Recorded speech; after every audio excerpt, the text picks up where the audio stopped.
Shalom, shalom frères et sœurs, bienvenue chez Kevin Hotel TV une fois de plus, votre chaîne préférée. J'espère que vous vous portez bien.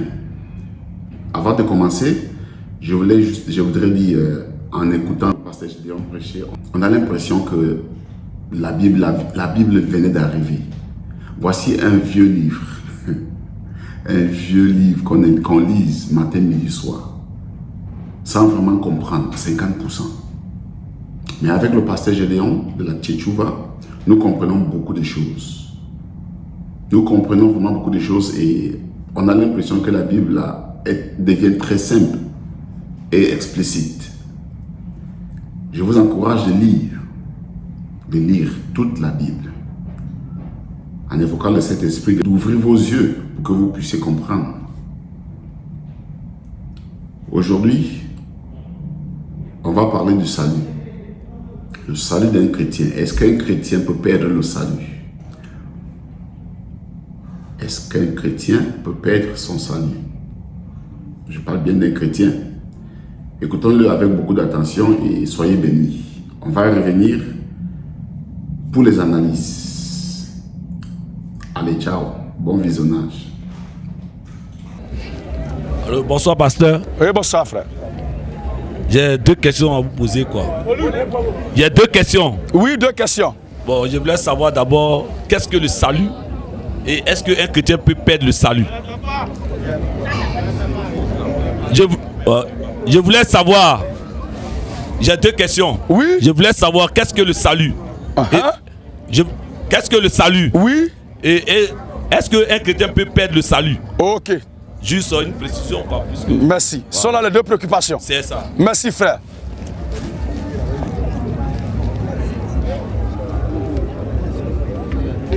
Je veux j'appelle vraiment à votre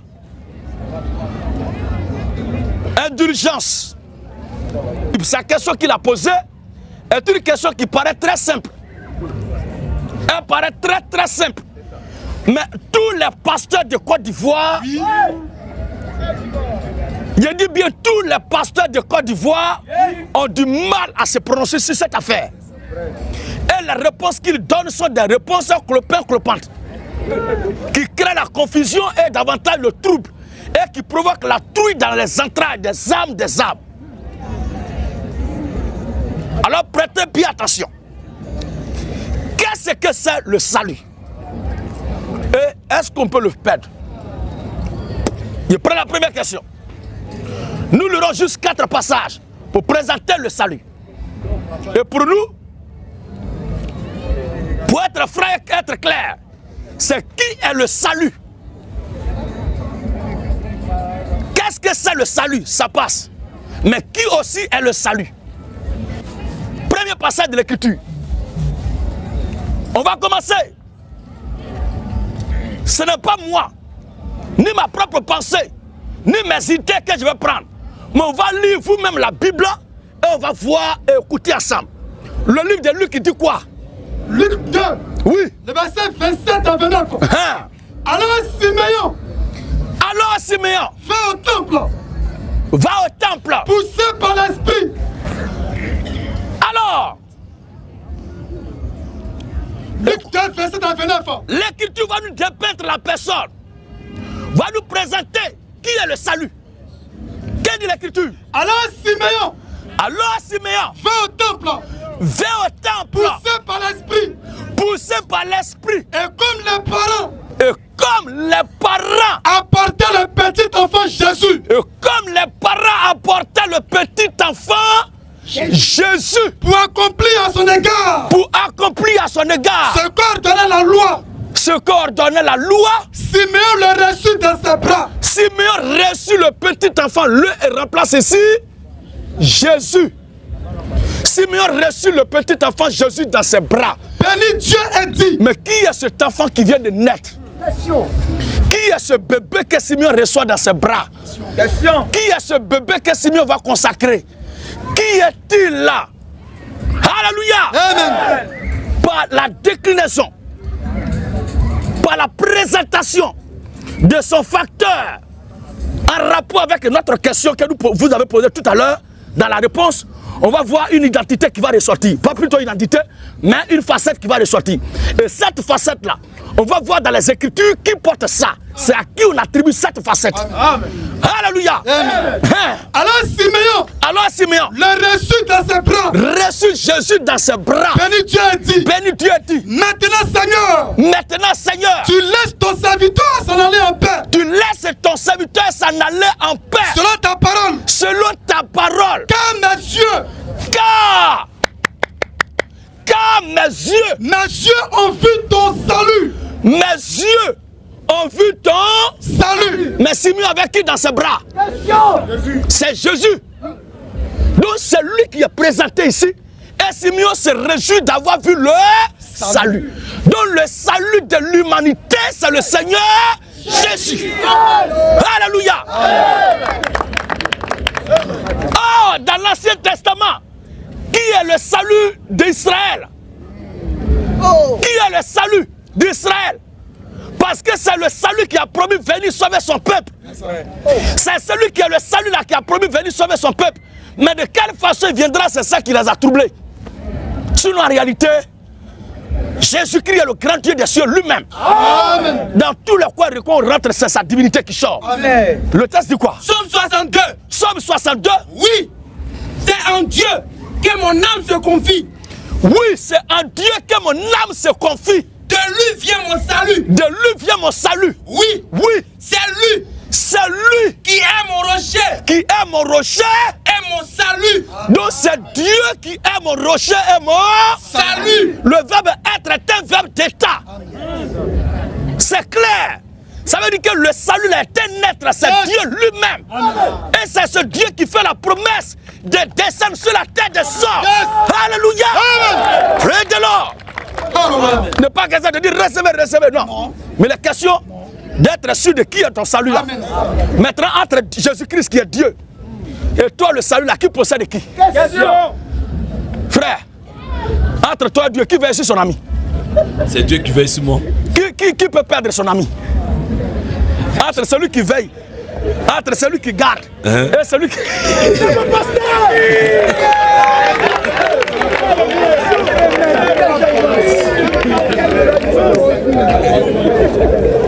Un deuxième texte encore. Psaume 27 dit quoi? L'Éternel. Dis le verset d'abord. Psaume 27. À partir du verset 1. À partir du verset 1.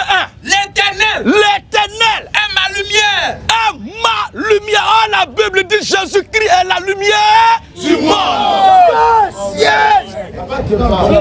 Il est Dieu. Jésus-Christ est Dieu. Amen. Mais il a accepté de prendre la position des humains. Amen. Parce que le peuple qui doit sauver est dans un corps. Et s'il vient dans sa dimension de feu, tout flamme, de gloire, les sujets à racheter là vont être consumés par ce feu. Donc il faut s'adapter à leur climat, à leur corps. Il faut se mettre à leur niveau. Et Dieu se dépouille de sa gloire. Est venu sur terre comme un simple homme. Le salut descend comme un simple homme. Éternel descend comme un simple homme. Yahvé Sabaoth descend comme un simple homme. Jéhovah Shammah descend comme un simple homme. Qui est Jésus? Qui est Jésus? Il est le créateur des cieux et de la terre. En dehors de Jésus, pas de divinité. Et nous disons encore, Alléluia. Alors, l'Éternel est ma lumière. Est ma lumière. Et mon salut. Et mon salut. Oui. Car mes yeux ont vu ton salut. Mes yeux ont vu ton salut. Salut. Que tu as préparé. Devant tout le peuple. Devant tout le peuple. Lumière. L'Éternel est ma lumière. Salut qui est lumière. Pour éclairer les nations. Voici qui est clair. Et gloire d'Israël ton peuple. C'est l'Éternel qui est la gloire d'Israël le peuple. C'est ça qui est clair. Maintenant, ça c'est à la naissance de Jésus. On va lui-même l'écouter de sa propre bouche. Luc chapitre 19. Le verset 8 jusqu'au verset, du verset 7 jusqu'au verset 10. Amen. Écoutez bien. On peut mentir sur un homme. Commençons au verset 6. Luc 19. On peut mentir sur un homme. On peut mentir sur les propos de quelqu'un. Et là, on peut avoir tort. Mais quand il est question de la lecture du testament rédigé par quelqu'un, on n'a plus à se frapper. Même si ça ne nous arrange pas, c'est ce qui est écrit dans le Testament. Amen. Ou bien lisons le Testament. Luc 19. Luc 19. À partir du verset 6. Donc on commence la lecture très bien. Je reprends à ceux qui prennent note en ligne et qui nous suivent maintenant. Le salut c'est qui? Qu'est-ce que c'est le salut? C'est ça nous répondons. L'écriture nous dit dans Luc chapitre 19 à partir du verset 6 jusqu'au verset 9. Amen. Zachée se hâta de descendre. Il y a un de ces jours-là, le Seigneur Jésus-Christ était de passage et puis il est arrivé dans les environs où habitait Zachée. Maintenant la Bible dit Zachée se hâta de descendre. Elle le reçut avec joie. Elle reçut Jésus avec joie. Voyant cela, tous murmuraient. Et disaient, il est allé loger chez un homme pécheur. Parce que Zachée c'était un magouilleur, un collecteur des impôts. Ça dit c'est quelqu'un, un marmailleur, quelqu'un qui aime le business. Les gens ont dit, s'il vous plaît, lui pour lui là c'était pas dans ma maison de Dieu. C'est pas dans la maison de Dieu que Zachée faisait pour lui. Ce n'était pas. Non, attention. Ne gâtez pas le nom de Zachée. Zachée, c'est dans ce business-là. Si on peut dire, il lance mail. C'est un dealer. Voilà, c'est un truc comme ça. Ça n'a rien à voir avec rassembler le peuple pour le mentir au nom de Dieu. Il ne vendait pas le peuple de Dieu. Il ne vendait pas ruban rouge comme un professeur de pièces au peuple. Alléluia. Donc ne gâtons pas le nom de Zachée. Ces magouilles faisaient la c'était dehors. Alors, il y allait loger. Les gens ont commencé à murmurer. Chez un homme pécheur. Et pour voir l'église chaque jour, Zachée a fait de l'église, lui dit rien. Et il ne partait pas dans les synagogues qui priaient. Il était dans ses business, il était gamé. Alors Jésus allait dîner, manger chez Zachée. Maintenant, les religieux de son temps, les pharisiens et les scribes commençaient à murmurer en disant il est allé loger chez un homme pécheur. Et dîner. Ou bien c'est pas mentionné? Oui, lui. Il est allé loger chez un homme pécheur. Chez un homme pécheur. Mais Zachée, il est allé loger chez un homme pécheur. C'est bien mentionné, un homme pécheur. Celui qui se croit 100% sans péché là, tu es un menteur. Tout le monde est pécheur. Mais malgré ça, le Seigneur Jésus allait là-bas. Malgré ça, Jésus allait là-bas. Non, celui qui prend la dîme d'une prostituée, tu es maudit. Maintenant, toi-même là, ceux qui paient dîme dans ton église, tu sais ce qu'ils font. Ou bien pour toi, c'est la prostituée là qui est la pire des choses. Cependant, je n'encourage pas nos soeurs à aller se prostituer. Une soeur devait bien se ranger et bien ranger sa vie. Mais je dis, ce n'est pas à cause de prostitution que Dieu va t'envoyer en affaire. Mais si tu ne crois pas en l'évangile, Dieu te condamnera. Il faut croire, fais-toi baptiser au nom du Seigneur Jésus. Et l'esprit qui te conduit à la prostitution là, moi j'ai foi que Jésus est capable de t'en délivrer. Amen. Voici qui est clair. Et c'est ce qu'il faut dire. Alors, mais Zachée, se tenant devant le Seigneur lui dit, voici, Seigneur. Zachée se tenant devant le Seigneur lui dit, voici, Seigneur, je donne aux pauvres la moitié de mes biens. Il y a trop magouillé les gens vieux. Pardon, il faut sciencer. Il a partagé un peu avec eux. Pardon, il faut rapide. Je sais que je suis un faux type. Mais malgré ça, tu es venu chez moi ici. Je vais profiter en même temps pour libérer mon cœur. Il faut qu'il me confesse. Et si j'ai fait tort de quelque chose à quelqu'un, voilà, je lui rends le quadruple. Je veux lui rendre le quadruple. Jésus lui dit. Qui lui dit? Jésus lui dit. Écoutez bien la partie maintenant. Le salut. Qui lui dit ici? Jésus lui dit. Jésus lui dit. Le salut est entré aujourd'hui. Dans cette maison. Mais qui est entré dans la maison des Zachée? Alléluia. Amen. Le salut est entré aujourd'hui dans cette maison. Donc le salut est un être qui se déplace d'un endroit A à un endroit B, à la recherche de ses sujets. Amen. C'est pourquoi dire qu'on a perdu le salut. Ça veut dire que c'est toi qui as cherché le salut et non pas le salut qui t'a cherché. Or, il est dit le verset 10, l'écriture dit quoi? Verset 10, il est écrit car le Fils de l'homme est venu chercher. Oh, le Fils de l'homme est le salut. Le Fils de l'homme est le salut. Le Fils de l'homme est le salut. Jésus-Christ est le Fils de l'homme. Car le Fils de l'homme est venu chercher entre toi et ce que tu possèdes comme bien. Entre toi et ton chien par exemple. Entre toi et ton animal. Entre toi et ton poulet. Entre toi et ton mouton, en cas de perte, qui doit chercher son ami? Donc qui va aller chercher? C'est moi. C'est toi qui vas aller à la recherche? Oui, oui. Merci frère. Merci. Alors, Luc 19, verset 10. Luc disait le verset 10. Car le Fils de l'homme Car le Fils de l'homme est venu chercher. Ah, le Fils de l'homme, c'est le Seigneur Jésus-Christ. C'est lui qui dit ici, le Fils de l'homme est venu chercher Et sauver et sauver. ce qui était perdu. Donc, ces enfants qui sont perdus là, c'est lui qui est venu les chercher et les sauver. C'est pourquoi il est le salut.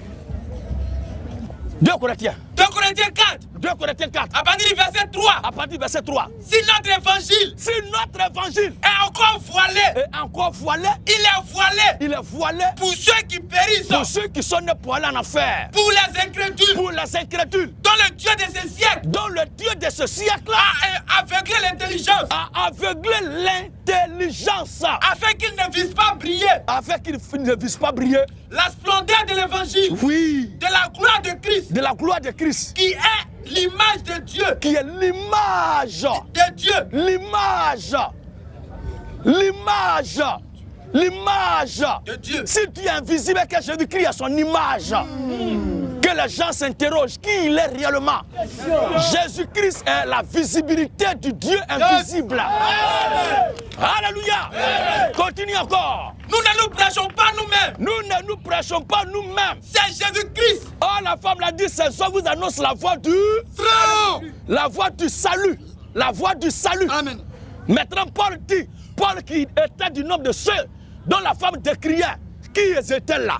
Paul dit, Nous ne nous prêchons pas nous ne nous prêchons pas nous-mêmes. nous-mêmes. C'est Jésus-Christ, C'est Jésus-Christ. le Seigneur. Le salut qui prêche là, c'est Jésus-Christ. La voix du salut qu'ils annoncent, c'est Jésus-Christ. Donc Jésus-Christ, c'est le salut. C'est Jésus-Christ le Seigneur. C'est Jésus-Christ le Seigneur Oui, que nous prêchons. c'est bon, frère. Maintenant, quelle est la durée du salut? Puisque parler de perdre le salut, comme si ça peut être pour 2 jours, 3 jours. Ou bien, frère? Voilà. On va lire juste 3 passages. Alléluia! Alors, on va tirer la conclusion à la question. On commence d'abord par Ésaïe chapitre 45, le verset 17. C'est par l'Éternel C'est par l'Éternel qu'Israël obtient le salut. Oh, dans le Nouveau Testament, c'est par Jésus-Christ qu'on obtient le salut. C'est le même type là. Amen. Seulement dans l'Ancien Testament, il évolue sur les attributs. Et dans le Nouveau Testament, il évolue sur son nom propre. Amen. C'est par l'Éternel qu'Israël obtient le salut. Un salut éternel. Un salut. Éternel. Un salut. Éternel. Hein. Vous ne serez ni honteux. Lorsque vous obtenez le salut de l'Éternel là, je ne parle pas de salut par côté de ce quartier, de ce pasteur, mais le salut de l'Éternel là, lorsque vous l'obtenez, lorsque Dieu vous le donne, la Bible dit, Vous ne serez ni honteux. vous ne serez ni honteux, Ni confus. ni confus, Jusqu'à dans l'éternité. jusqu'à dans... L'éternité. En d'autres termes, celui qui possède le salut transcende le temps et l'espace et directement il est dans l'éternité. C'est pourquoi nous qui parlons, nous sommes des citoyens de l'éternité et nous sommes éternels parce que notre Dieu est éternel et nous sommes les membres du corps de l'éternité. Alléluia. Alors Jean 5, le verset 24. Jean 5, 24. Jean 5, 24. En vérité, En vérité, en vérité, je vous l'ai dit, je vous le dis, celui qui écoute ma parole celui qui écoute ma parole et qui croit et qui croit, à celui qui m'a envoyé, n'oublie pas, c'est par l'éternel qu'Israël obtient un salut éternel. Vous ne serez ni honteux jusqu'à dans l'éternité. Jésus dit ici, celui qui écoute ma parole et qui croit celui qui écoute ma parole et qui croit à celui qui m'a envoyé, à celui qui m'a envoyé, celui qui l'a envoyé se trouve où? Il est en lui-même. Continue frère. à la vie éternelle. À la vie Éternelle. Oh, dans les églises, là, on dit que c'est après la mort, on va savoir qui est sauvé, qui n'est pas sauvé. Mais Jésus dit ici, si toi tu crois en lui, tu as la vie Éternelle. c'est sur le champ. Elle ne vient point en jugement, Elle ne vient point en jugement, c'est pourquoi il va dans l'éternité en même temps. mais il est passé de la mort à la vie. Il est passé de la mort à la Vie. terminé. Le dernier passage. Hébreux 5. Hébreux 5. Le verset 8 à 9. Hébreux 5. C'est parce que Christ est éternel qu'il est le salut C'est pourquoi celui à qui il habite là devient en même temps aussi éternel. Yes. Puisque c'est lui qui nous possède, puisqu'il est notre berger, nous sommes ses brebis, il est notre Dieu, nous sommes ses sujets, il est notre Père, nous sommes ses enfants, il est notre époux, nous sommes son épouse, c'est lui qui nous possède, c'est lui qui nous sauve, c'est lui qui a tout fait, et il nous demande simplement de croire en lui. Tout. S'il y a un mauvais comportement à toi, s'il y a des vices, c'est lui-même petit à petit qui va enlever ça pour te perfectionner, pour te perfectionner, pour te perfectionner. On ne doit pas demander à l'homme de se sanctifier, d'avoir un bon comportement avant de recevoir Jésus. Autrement, Zachée ne devait pas causer avec Jésus. Zachée ne devait pas recevoir le salut dans sa maison. Et c'est le témoignage du Seigneur même qui a dit que le salut est entré aujourd'hui dans cette maison. Or, cette maison est déclarée maison d'un pécheur. Mais malgré ça, le salut est entré. Ça veut dire que Jésus n'est même pas à la recherche de bons types. Alléluia. Amen. Tous ceux qui sauvent, la plupart là, sont des faux types. C'est comme ça qu'on reconnaît, on dit, si c'est pas Dieu là, moi-même là, est-ce que moi-même je peux? T'as vu toi-même, tu te dis jusqu'à là, tu dis, ça veut dire c'est pas Dieu là. Là, comme ça, lui, il est glorifié. Amen. Oui. Hébreux 5, le verset 8 à 9. Hébreux 5, le verset 8 à 9. Et bien que Jésus fût fils, Écoutez très bien la déclaration. Et c'est la conclusion maintenant à cette question. Bien que Jésus fût fils, l'obéissance par la chose qu'il a soufferte, par l'obéissance des choses qu'il a souffert, et qui après avoir été élevé, et qui après avoir été élevé à la perfection, est devenu pour tous ceux qui lui obéissent. Pour tous ceux qui obéissent à Tante Marie, pour tous ceux qui lui obéissent, pour tous ceux qui obéissent à leur prophète, pour tous ceux qui obéissent à leur père et mère, jamais. Mais pour il est devenu pour tous ceux qui lui obéissent. Jésus-Christ est devenu pour tous ceux qui lui obéissent L'auteur des saluts éternels.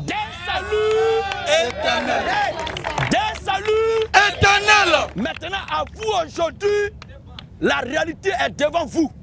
À vous de choisir, selon la grâce que Dieu a mis en vous, selon la capacité que Dieu a mis en vous, d'obéir à Jésus en acceptant l'évangile que nous prêchons là, pour être sauvé et être baptisé en son nom de Jésus-Christ, pour que l'auteur de ce salut qui est éternel, dont il est auteur là, devienne aussi votre vie.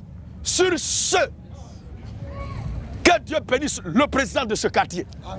Que Dieu bénisse tous les frères et les sœurs qui ont organisé ce moment. Que Dieu bénisse toute la jeunesse de ce quartier. Que Dieu bénisse la Côte d'Ivoire. Que Dieu bénisse l'Afrique. Et que par-dessus tous, Dieu bénisse tous ses enfants. Shalom à tous. À la prochaine. Welcome back, brothers and sisters. That was English. Bienvenue une fois de plus, mes frères et sœurs. J'espère que vous avez appris quelque chose aujourd'hui. Ce qui est sûr, en écoutant le pasteur Gédéon prêcher, on apprend toujours quelque chose. On a su, en conclusion, on a su qui est le salut. C'est quoi le salut? Qui est le salut? Qui cherche qui? C'est toi qui cherches le salut, c'est le salut qui est venu chercher, ou c'est le salut qui nous cherche. Voilà. Si nous disons que le salut, c'est par la grâce, nous n'avons rien fait pour obtenir le salut. Nous n'allons rien faire aussi pour y perdre. Si je n'ai rien fait pour obtenir le salut, pourquoi je vais faire quelque chose pour perdre le salut? D'ailleurs, Dieu m'a promis qu'il va pardonner tous mes péchés, sauf le blasphème contre le Saint-Esprit. Ça, c'est le seul péché que Dieu ne pourra pas pardonner. Et c'est quoi le blasphème contre le Saint-Esprit? Ça, c'est pour une autre vidéo, notre prochaine vidéo. Je vous encourage tous de liker la vidéo, de partager la vidéo et de commenter. Merci de rester scotché à nos programmes. Je vous encourage, si c'est votre première fois ici sur ma chaîne, n'oubliez pas de vous abonner pour ne pas rater les prochaines éditions. Merci et shalom.